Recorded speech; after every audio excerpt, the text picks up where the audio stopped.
So something occurred to me today. Many diseases, and probably including this coronavirus thing that's going around, are spread via fecal oral contact. In other words, not washing your hands. But when you fart, doesn't that put fecal in the air? So that whole thing about silent but deadly, that's now kind of literal, isn't it?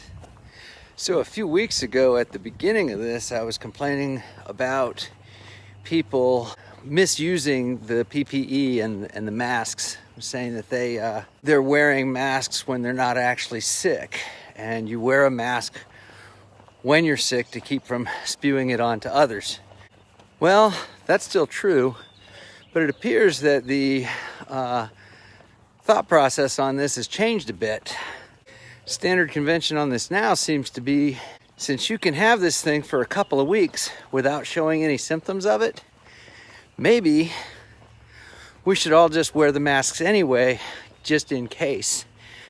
Now, me being a guy that works in industry and also renovates houses and commercial buildings from time to time, I've always got boxes of masks and gloves and stuff laying around, because it seems like every third time I go to Lowe's, I'm buying a box of masks or gloves.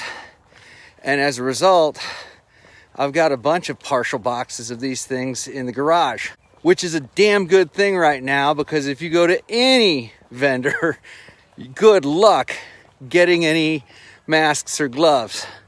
So I've been shipping these out in small quantities to friends and family that need them. So right now it's a good thing to be my friend or family, serving some purpose in the world here. When I first got home on March 20th, I self-quarantined for 2 weeks. Oh my gosh, that was like being on punishment when you were a kid. Not being able to leave the house or do anything. I was scared to death that I'd picked up something in upstate New York and was going to bring it back. And thank goodness that does not appear to be the case. But I couldn't see my kids. Couldn't visit with friends or family. Of course, nobody else was seeing anybody else either. But I was nervous as a cat for a little while there. When I go out now, I always have a mask with me. But if I'm just walking through the neighborhood, and as you can see, this is undeveloped anyway, no chance of me running into anybody. But if I do, I've always got the mask handy. But if I do have to go to the grocery store or something, yeah, I put that bad boy on. I really should have recorded this earlier in the day. I hope the sun isn't bothering you as much as it is me. Now let's take a quick jaunt to the grocery store.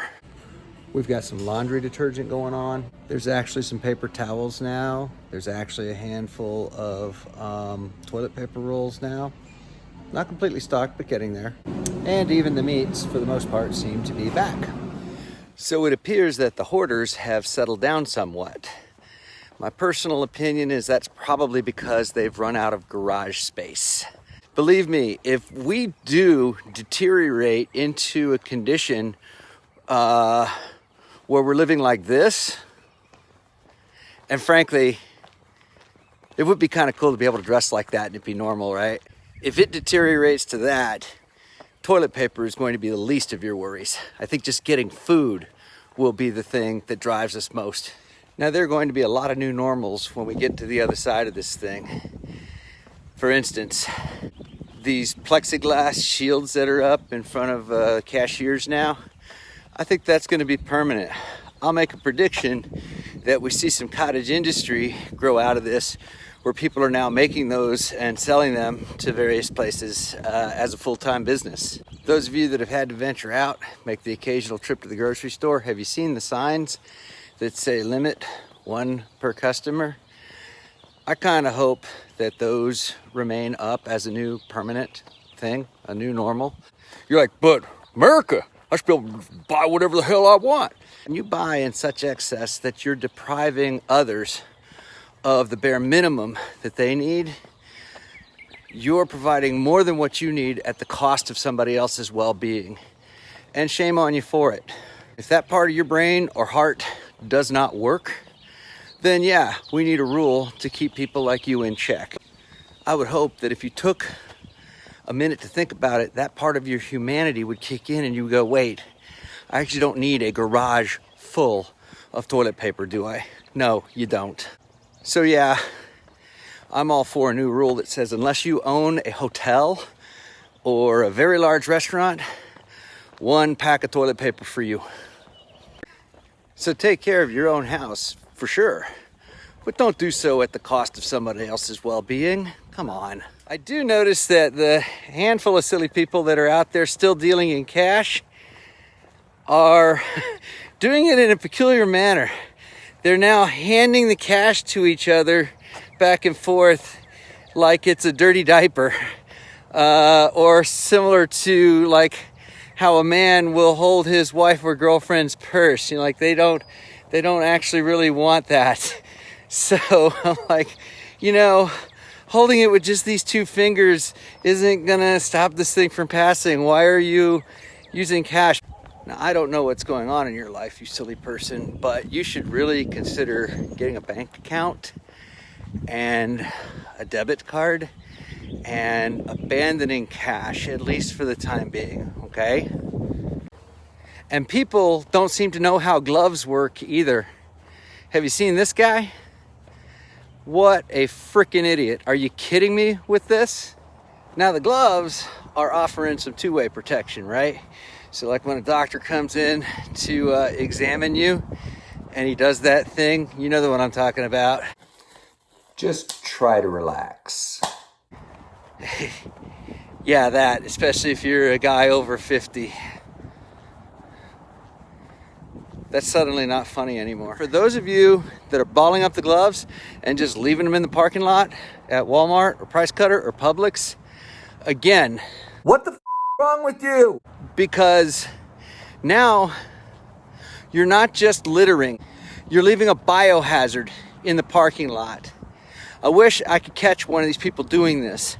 I personally would gather them all up that I could find and follow them to their house and dump them in their front lawn.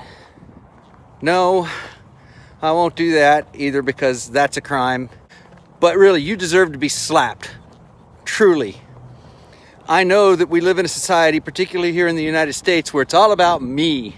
And I don't care about anybody else so long as I have my toilet paper, as long as I have my gloves and everything, and screw everybody else. I'm going to leave my biohazards all over the landscape for others to deal with. It is selfish, it is dangerous, it is socially irresponsible. What the hell is wrong with you? I won't dump that shit on your lawn, but you deserve it. Not to mention that here in Southwest Missouri, you're likely to get shot if you pull some crap like that. So that's really bad advice. That's just me venting. Don't do that, no matter what, okay? And don't take your gloves off and put them in your mouth, you freaking moron. I mean, really, you are. Now, some people might be taking this whole thing a little bit too far, like my buddy Ross. Ross often texts me jokes and memes, to which my only reasonable response is this. To which Ross responds, "Don't touch your face." Exhibit A. But frankly, when somebody says something that is just that out there, even a disease expert has no other viable response than this. Now that was just a joke, but I guarantee you that cost me a subscriber or 2 and a couple of thumbs downs. Sorry guys. You may have noticed I'm walking at shut up, I'm vlogging here. Quiet, damn wildlife. So you may have noticed that I'm walking at a little bit more brisk pace, because usually I'm just kind of stumbling around, often with a drink in my hand, maybe a little bit buzzed, maybe not. You don't know, maybe you do. Anyway, that week that I was in upstate New York, it really stressed me out.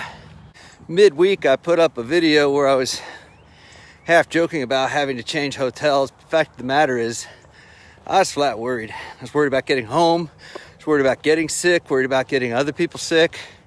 It was pretty stressful, so much so that I had lost 7 pounds that week in stress. That's what happens when I get stressed out. So my excuses for not losing weight and slowly gaining weight with no end in sight for the last 3 or 4 years has been my excessive travel, which leads to excessive eating out in restaurants, and occasional drinks, like, you know, having a beer or two with dinner 3 or 4 nights a week. The hotels also have a nasty habit of putting their bar between my room and the gym. And on top of all that, I've got this nice expense account to put all the food on. Well, all that's gone away now. And the only thing that I've got now is very, very limited income, and no bars or restaurants are open for anything other than takeout. So, since I've been eating at home and nothing better to do, might as well take walks every night. And I've lost a total of about 17 pounds in the last 5 weeks. So I hope that all of you are finding something productive to do with your time. Go for some walks. Pick up Duolingo. I did. It's a free app to help you learn another language, or any of those free apps that are out there for that. Reading the books that you say you don't have time to read, guess what? You've got time. So use it wisely. It'll keep your mind from melting.